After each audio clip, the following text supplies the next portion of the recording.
This channel does not promote any violent, harmful, or illegal activities. All content provided by this channel is meant for an educational purpose only. UEN Jaipur is a perfect target for prospective students aspiring for good jobs, good education with future-ready skills. নিরস্ত্র চাকরিহারাদের অভিযান ঠেকাতে বুধবার বিরক্ত দেখালো police. বিক্ষোভকারীদের পেটে মুখে লাথি মারতেও বাকি রাখলো না তারা। অথচ এই পুলিশই মঙ্গলবার জঙ্গিপুরের সশস্ত্র দুষ্কৃতীদের হাত থেকে বাঁচতে মাথা লোকাতে বাধ্য হয়েছিল। কিন্তু প্রশ্ন উঠছে যে পুলিশ কি শিক্ষকদের জম আর দুষ্কৃতীদের ভক্ত? 14 আগস্ট রাত দখলের দিন আরজিকর হাসপাতালে বহিরাগতদের তাণ্ডবের সময় পুলিশ বাথরুমে লুকিয়ে পড়েছিল বলে অভিযোগ উঠেছিল। মুর্শিদাবাদেও দুর্বৃত্তদের তাণ্ডবের মুখে একই রকম অভিযোগ উঠল পুলিশের বিরুদ্ধে। মঙ্গলবার জঙ্গিপুরের নতুন ওয়াকফ আইনের প্রতিবাদের নামে তাণ্ডব চলেছিল। পুলিশের ওপর ইট বৃষ্টি থেকে পুলিশের গাড়ি ভাঙচুর, গাড়ি পোড়ানো কিছুই বাকি থাকেনি। পুলিশই যে বিক্ষোভকারীদের প্রাথমিক টার্গেট ছিল সিসিটিভি ফুটেজে তা স্পষ্ট। ফুটেজে দেখা গেছে বাণীপুরে রাস্তা অবরোধের সময় অ্যাম্বুলেন্স টোটোকে ছেড়ে দেওয়া হলেও পুলিশের গাড়ি ঢুকতেই তার উপর চড়াও হয় দুষ্কৃতীরা। এই ব্যস্ত রাস্তা দিয়ে এখন যেমন অনেক ব্যক্তিগত গাড়ি টোটো পার হচ্ছে, মঙ্গলবারও সেই ছবিই বহাল ছিল। সেই সমস্ত বাস, মোটরসাইকেল, টোটো, ব্যক্তিগত গাড়ি, কাউকে কোনো রকম বিরক্ত করা হয়নি, কোনো ভাঙচুর সেই সমস্ত গাড়িতে করা হয়নি। শুধু পুলিশের একটি গাড়ি সেই মবের মধ্যে, সেই মিছিলের মধ্যে যখন আসে, দেখা যায় যে একদল উত্তেজিত যুবক রাস্তার ধারে পড়ে থাকা এই যেমন বাঁশ পড়ে রয়েছে সেই রকম বাঁশ ভেঙে সেই গাড়ির উপরে ভাঙচুর চালাচ্ছে। দুর্বৃত্তদের তাড়া খেয়ে গাড়ি ছেড়ে প্রাণভয় চম্পট দেন পুলিশ কর্মীরা। ঢুকে পড়েন দুর্গা মন্দির সংলগ্ন গলিতে।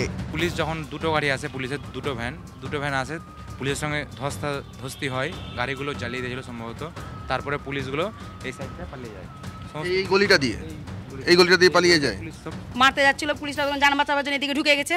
এদিকে ঢুকার জন্য আবার ইট পাথর বম ছুটছে। আমরা পরিস্থিতিতে খারাপ, ছেলে মেয়ে সব আতঙ্কই পড়ে গেছি, কি আমরা হয়তো শেষ হয়ে যাব। পুলিশগুলো এখানে এমন করে অজ্ঞান হয়ে পড়ে যাচ্ছে, জল দিচ্ছি, ইট নাক দিয়ে রক্ত বেরোচ্ছিল, বুকে ব্যথা হয়েছিল, ওই জন্য বরফ গুলটা আমরা লাগাচ্ছিলাম, জল ঢালছিলাম বাঁচাবার জন্য পুলিশকে। বাড়ির বারান্দা জানলা থেকে দুষ্কৃতী তাণ্ডবের এই ছবি অনেকেই মোবাইল বন্দি করেছিলেন। তাদের লক্ষ্য করেও উড়ে যায় বড় বড় পাথর। তারাই সেই মিছিলের উত্তেজনাময় যে পরিস্থিতি, সেই পরিস্থিতিকে ক্যামেরা বন্দি করতে গিয়েছেন। সেই সমস্ত ব্যক্তি মোবাইলের ক্যামেরাকে হাত থেকে কেড়ে নিয়ে তাদের সেই মোবাইলে ক্যামেরা বন্দি হওয়া যে ফুটেজ সেগুলোকে ডিলিট করানো হয়েছে। মহিলা পুরুষ নির্বিশেষে তা করানো হয়েছে।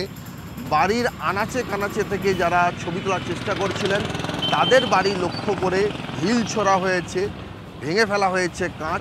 হ্যাঁ, ওরা তো ক্যামেরা ভাঙছে, ওদের প্রমাণ রাখবে না বলে, আর প্রমাণ রাখবে না বলে ভেঙে দিয়েছে ওরা।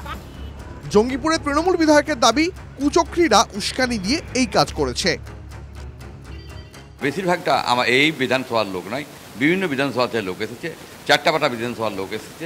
কুচক্রী লোক কিছু সেটা প্রয়োজনা দিয়েছে, এই প্রয়োজনায় তারাকে পা দিয়েছে।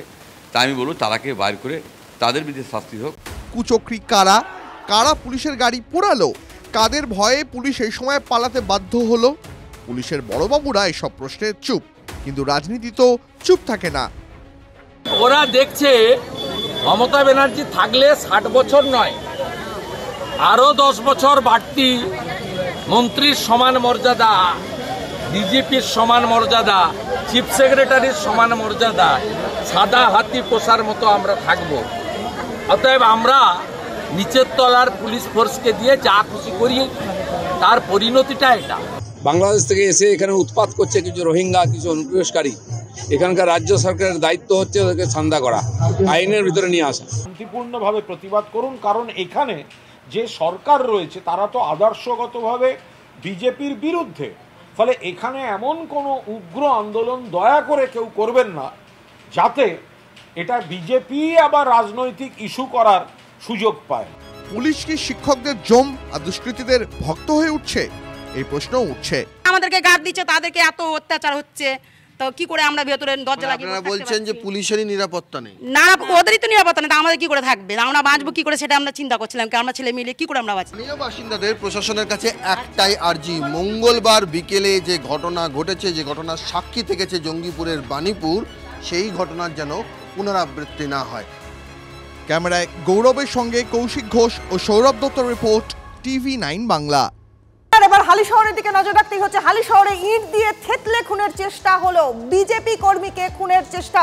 হাসপাতালে ভর্তি রয়েছেন আক্রান্ত রাজু দে। কেন তাকে খুনের চেষ্টা করা হলো জানবো। আমাদের সহকর্মী অনন্ত এই মুহূর্তে রয়েছেন আমাদের সঙ্গে। অনন্ত, কেন এইভাবে ইট দিয়ে থেতলে খুনের চেষ্টা করা হলো বিজেপি কর্মীকে? অভিযোগের তীর কোন দিকে? দেখো, অভিযোগের তীর শাসক দলের দিকে।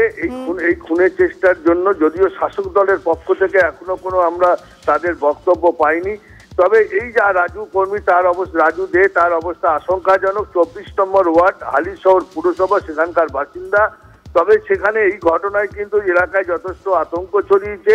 রাজু দে এই কল্যাণী এইমস হাসপাতালে ভর্তি, সেখানে তার চিকিৎসা চলছে। সেখানে তার অবস্থা আশঙ্কাজনক, তার মাথায় গুরুতর আঘাত রয়েছে। এই ঘটনার সূত্রপাত কি নিয়ে সেটা এখনো পরিষ্কার নয়। তবে পরিবার সূত্রে যেটা জানা যাচ্ছে, রাজুদের পরিবার সূত্রে, যে রামনবমীর মিছিলে গত পরশু দিন তাকে দেখা গিয়েছিল, আর সেই ঘটনার জন্যই তাকে এইভাবে আক্রমণ করা হয়েছে। তবে কেন আক্রমণ করলো তা নিয়ে এখনো পর্যন্ত পুলিশ, যারা আক্রমণ করেছে তাদের এখনো পুলিশ, হালিশহর থানার পুলিশ তাদেরকে এখনো গ্রেপ্তার করতে পারেনি। তবে এই ঘটনায় কিন্তু এলাকায় একটা চাপা উত্তেজনাও রয়েছে। তবে এই ঘটনা কিন্তু একেবারে স্বাভাবিক সেই পরিস্থিতি। অনেক ধন্যবাদ অনন্ত তোমায়।